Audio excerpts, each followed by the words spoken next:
Be something real bad. We have it's a lot of racism and oppression that's going on in a lot of southern states, and in South Carolina was pretty bad. It was a big telltale. Just before we had got out there, they had basically like said like no white people could be involved in the movement. Okay. And this was a conversation that happened amongst the different age groups, a lot of elders, mixed with some youth. But what happened just recently, like a couple days ago, I was, because I stay in contact with the people on the ground too.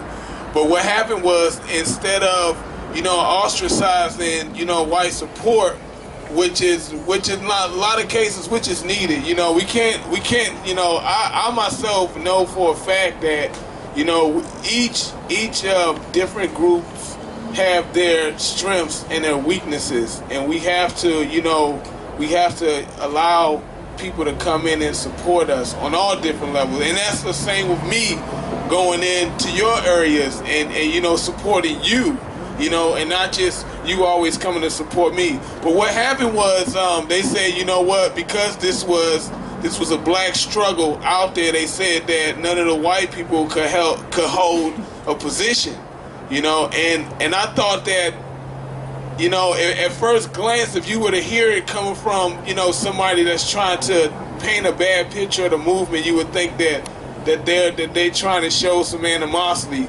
But when you look at it at the core truth, it goes back to allowing the people in their own community to fix their own problems and just supporting them, So I think that was a big step, and it was actually the youth that made that decision. It was a lot of elders coming in there, and we're still feuding. This is the young people's led movement, and there's a lot of our elders, man, that just don't want to relinquish that authority and that power. They don't want to support us, and they still saying like they walking all slow and telling us to get behind them. It's like, look, man, no disrespect, I respect you, but I need you to give me information. Stop telling me to do this. Give me the information. Let me come up with my own solution, okay? Because I told my mother, and I tell all like, look, yeah, you guys went through some stuff, but y'all don't have no idea what these younger folks are going through. I'm 35 years old, and I don't have no idea what these 25-year-olds and these 15, 16-year-olds is going through. I know when I was 15, 16-year-old, cop told me, okay, a couple more years and we're going to own you. Right. And he talking to a teenager at this point, so I already had a built-up hate towards the police, right. And my mother didn't understand. Right. And she said, oh no, just listen to the cops. And I'm like, look, that don't work all the time. You can't just listen to the cops, because the cops be violating your rights. They done took us behind buildings when I was young and stripped us down butt naked, you know what I'm saying? Searching for drugs. Never find nothing and just say go, you know what I'm saying? So like stuff like that, that's a violation of our rights, we gotta stand up against that. And they just don't get that, but Lily's I think you're gonna be to talk about, the ways people can help. Like I said, we got t-shirts, and right now we've been selling these t-shirts, and all the proceeds have been going to the ground, work that's been going on, and we asking folks, if you can, we say, purchase a shirt, and support it, you be supporting us twofold, because when they see that shirt, then they know that, that awareness is growing. And then number two, you actually financing this movement, because we're not going to get no finance. Ain't no church came and drop a dime in the donation bucket. They saying come to my church, and we're going to talk about it. But that's another story. But, you didn't even got to always buy a shirt, though. Like I said earlier, just dropping the donation in the bucket and then allow those resources to go. You might not want a shirt. You might don't like the idea. Well, like I said, just donate.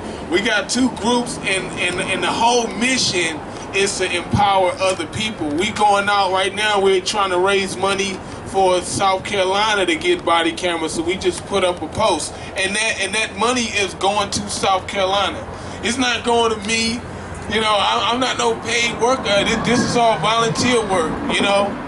But we are, you know, serious about, you know, empowering the people.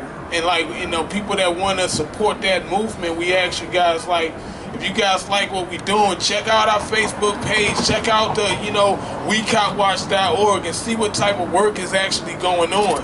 And like I said, try to figure out how you can support that movement, because this summer we want to make it a real big year. And you know, and the only way we can really be successful is if, you know, you guys support. And like, just coming out here, I appreciate everybody coming out here, like I said, just listening. You know, because this right here is raising awareness that these conversations are going on. They can't stop that no matter what they do. You know, they're upset. You know, a lot of people don't know exactly what Cop Watch is about or what the whole, you know, ideology is about. But they do know that it's something called Cop Watch out there, and people be like seeking it out. As soon as they see us, they be like, wow. You know, I love the impact going somewhere, and I'm a shut up. I'm long when I told you, but I love the impact when I go somewhere and I'm filming the police, and somebody asks me, man, what are you doing? And then I tell them, and they more excited than me, you know? And they're like, wow, how can I get involved with that? You guys got classes? Like, you doing this? And it was like, yeah, so it's very inspiring, not to mention the people that get caught on stops and they see somebody and they say, oh man, I'm glad you got, like, they don't even know that it's a cop watcher. They just see somebody with a camera, and that idea of filming the police is like really getting out there. So like, just the idea, I love to see those people's faces when they say, man, thank you, man, for being there, you know? I had a guy come out the house barefooted because I filmed him being stopped. He got dragged out of the convenience store. The cops said that the guy had ran from him yesterday. And so he said the guy ran from me yesterday. I filmed him, you know, jacking the guy up. You know, they hit him for, they charged him with, what was it, not wanting to be arrested. What's the word? Resisting arrest. Anyway, so they locked him up for resisting arrest. And so we got the proof, because that was the only thing on the ticket, okay? The guy went, he seen me standing by the Mike Brown Memorial getting ready to leave out of town, and he ran over there to me barefoot. He was like, man, I see you over here, man. He was like, I had to come find you. I was like, man, you recorded that whole thing? And I was like, yeah. So I asked him, I was like, so what happened? He told me everything, showed me the ticket. The only thing they had on there was resisting arrest. He wouldn't charge me anything else. And I said, well, look, man, you know, how you gonna be resisting arrest and they ain't charge you for nothing? Like, you know? So that goes back to the facts that, you know, once he's got a court date, and now he has some evidence for him himself. And I gave him the video already, so he's got it. You know, so when I get back, we supposed to be trying to get the lawyer thing situated. National Lawyers Guild been backing us up, how they can back us up, legal support. We call somebody, look, we got a case. I'm going to get it, Mike Becker. I'm organized.